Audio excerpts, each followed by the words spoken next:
Bonjour à tous, ravi de vous retrouver pour un JT très spécial depuis Avoria et depuis le challenge des moniteurs, le 71e challenge des moniteurs de l'école de ski français. Et pour ouvrir ce JT spécial, je suis avec Éric Brèche, président du syndicat national des moniteurs de ski français. Bonjour. Bonjour. Merci beaucoup de nous accorder quelques minutes.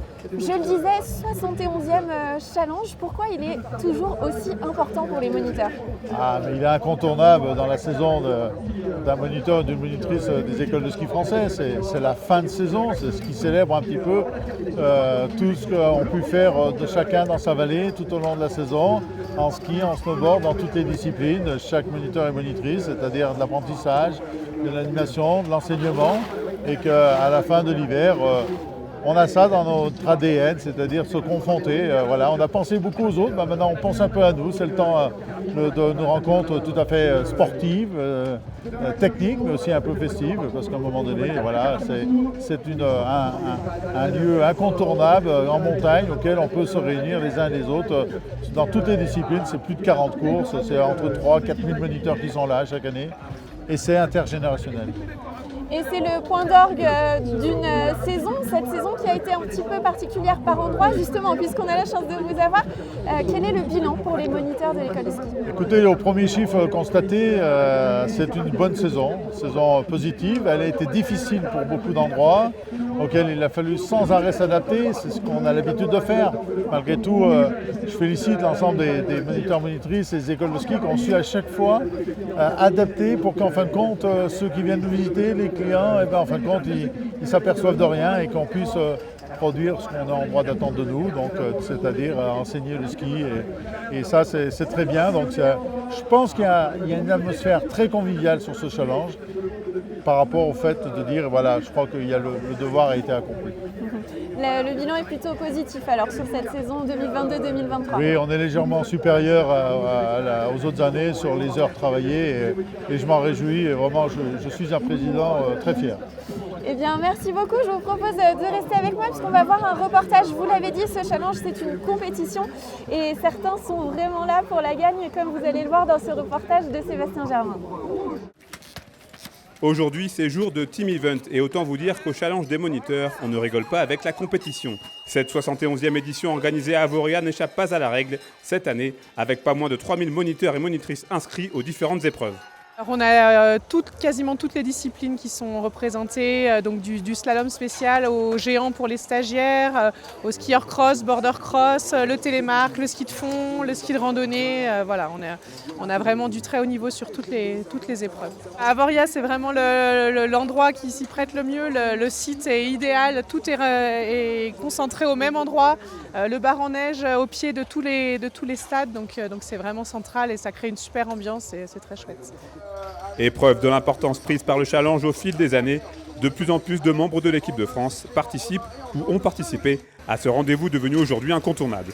Oui, c'est important, je pense, pour les membres des équipes de France de venir ouvrir le challenge. C'est sympa de voir tous les moniteurs qui s'affrontent dans nos disciplines respectives. Il y a du haut niveau quand même. Au final, en ski cross, là, chez les garçons, dans la finale, il y a quand même 2 médaillés mondiaux, un médaillé olympique. Donc il y a du niveau aussi. Mais je pense que c'est ça qui est cool aussi pour les moniteurs, c'est de pouvoir s'affronter à des anciens athlètes qui ont vraiment fait leur carrière dans la discipline. La grande finale est prévue ce samedi et une fois de plus, elle devrait être synonyme de très grand spectacle. Sacha Fivel, vainqueur l'an dernier, remettra donc son titre en jeu.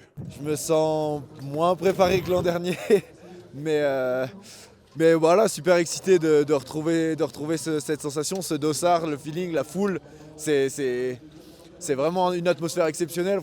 Ce qu'ils arrivent à créer autour de ce challenge, c'est incroyable. C'est ce qui a rendu les choses magiques aussi l'an dernier. Et après... je vais faire avec les armes que j'aurai cette année, mais voilà, je suis super excité à l'idée de prendre un départ demain, d'avoir atteint la finale encore et quoi qu'il arrive, je ne serai pas déçu. Le nom de la station qui accueillera le challenge des moniteurs 2024 sera officiellement annoncé lors du prochain congrès national des ESF au mois de mai. On poursuit ce JT spécial au Challenge des moniteurs à Avoria et je suis avec le directeur de l'école de ski d'Avoria, Jean-Paul Vaudaine. Bonjour Jean-Paul. Bonjour Victoria. Merci de nous accorder quelques minutes. On sait que les journées sont très chargées. On s'achemine, on l'a vu dans ce reportage, vers la fin du challenge. Quel premier bilan vous tirez de cet événement ? C'est un premier bilan qui est plutôt positif, que ce soit en termes de compétition ou le côté humain et plaisir que l'on souhaite apporter aux coureurs. Pour l'instant, il est bien présent.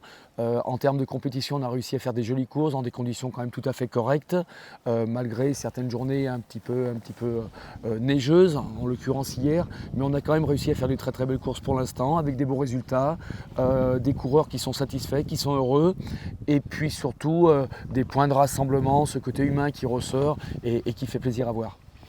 Dans une carrière de moniteur, de directeur d'école de ski, qu'est-ce que ça représente d'accueillir, d'organiser un tel événement ?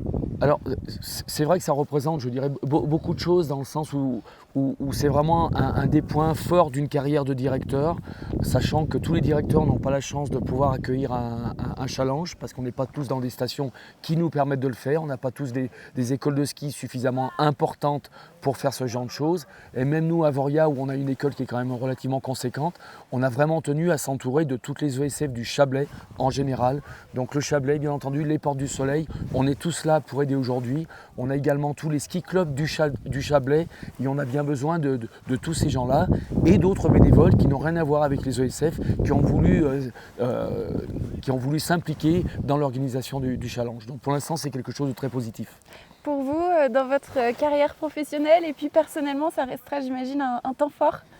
Oui, effectivement, ça sera un temps fort dans ma carrière. Alors je ne sais pas ce qu'il y aura d'autre, ce que l'avenir me réserve, mais en tout cas, ça fait partie des grands moments de ma carrière de directeur, que ce soit sur cette année de préparation où on rencontre énormément de gens, on les rencontre sous d'autres cadres que d'autres quotidiens de directeurs, je dirais lambda. Donc on avance dans certaines relations et on en découvre d'autres. Et c'est vrai que c'est une chose qui est très intéressante et très importante pour nous dans le cadre de l'organisation d'un challenge. Et c'est une chance, oui, c'est une chance. Merci en tout cas de nous avoir accordé un petit peu de temps. Une dernière question, est-ce que les moniteurs ont mangé des creusets cette semaine ? Alors, je n'ai pas suivi tous les moniteurs un par un, mais j'imagine qu'ils ont mangé des creusets parce qu'on n'est quand même pas très loin et c'est des plats qui sont très appréciés par les moniteurs. Et effectivement, c'est une vraie spécialité chez nous et je vous propose donc de regarder un reportage sur un fabricant de creusets que Lucas Ruche a rencontré en Savoie.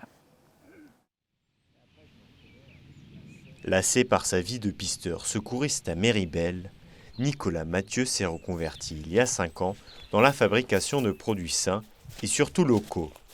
Installé dans la vallée de Naves, en plein milieu de la Savoie, Nicolas vit au rythme des saisons.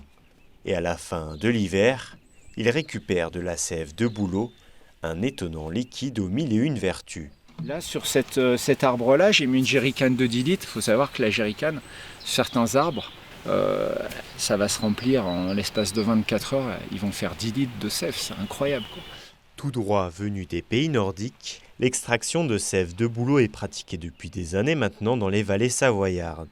Comme pour une cure, sa consommation journalière pendant 3 semaines permettrait de régénérer complètement l'organisme. Là, il n'y a rien de transformé, c'est la nature qui nous offre ça. On la met juste en bouteille, en gros, quoi. Et on en profite. C'est pas altéré par des produits qui viendraient s'ajouter. On boit la sève, il n'y a que ça, il n'y a que de la sève. Donc on a un rapport au vivant qui est vrai. Quelques kilomètres plus bas, Nicolas s'est aussi et surtout lancé dans la production de creusets. Et la recette est plutôt simple. Des aliments frais et locaux transformés à l'aide de cette machine, suivis d'un séchage de plus de 11 heures à 70 degrés Celsius. L'idée, c'était de retrouver vraiment les recettes ancestrales, donc discuter avec les gens. Au départ, les anciens, ils nous disaient, une mamie qui nous disait faut mettre 15, 20 faux kilos, puis une qui disait non, surtout pas, faut en mettre tant. Après, c'était les farines, choisir les bonnes farines avec le sarrasin. Travailler aussi en filière courte, travailler avec la minoterie Vuillermet par exemple, à La Motte. Voilà, c'est la plus vieille minoterie de Savoie. Et ils ont un bonne vie crème là, qui est de super qualité donc, pour le blé. Et du bon sarrasin aussi, parce que la base, c'est quand même aussi les ingrédients qu'on va y mettre, ainsi que les œufs bio. Voilà. Pour produire un crozet sain et adapté aux activités montagnardes, Nicolas Mathieu a donc cherché à avoir l'approbation des principaux intéressés, les habitants de son village. Alors, il y en a beaucoup qui m'appellent Crozet ou le Crozetier. Et il me dit, ah bah tu sais, on a mangé tes crozets en famille, et ben on s'est tous dit que ça nous rappelait les crozets à tata. Et bah ça, il n'y a pas plus beau pour moi, quoi. Ouais, ça me touche vraiment, quoi. Parce qu'on retrouve vraiment la parole des gens, et on sent que pour eux, ça a aussi autant de valeur que nous.